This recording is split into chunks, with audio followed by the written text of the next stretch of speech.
Friends, இப்போ நம்ம பார்த்துட்டு இருக்கிறது 25 days ஓல்டு சிக்ஸ் தான் பார்த்துட்டு இருக்கோம்.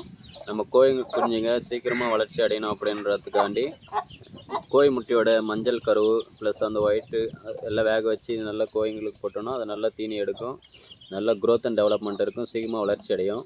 ப்ளஸ் பார்த்தீங்கன்னா நீங்கள் கோழி குஞ்சுங்களுக்கு தீனி போடும்போது சுத்தமான பாத்திரத்தில் போகணும். தண்ணி பார்த்தீங்கன்னா சுத்தமான தண்ணியாக கொடுக்கணும்.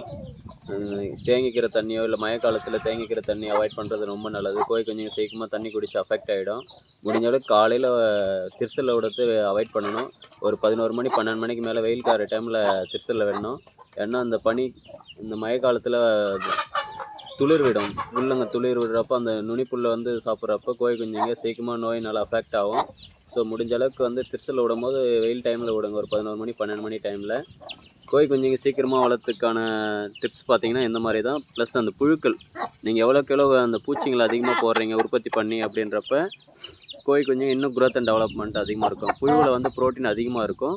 ஸோ இந்த மஞ்சள் கருவில் போடும்போது கார்போஹைட்ரேட் உங்களுக்கு அதிகமாக இருக்கும். கோழி குஞ்சுங்க நல்ல க்ரோத் அண்ட் டெவலப்மெண்ட்டு நல்லாயிருக்கும். நன்றி ஃப்ரெண்ட்ஸ். ஏதாச்சும் டவுட்டு இருந்துச்சு அப்படின்னா கமெண்ட் பண்ணுங்கள். நம்ம பேஜை ஃபாலோ பண்ணிக்கங்க.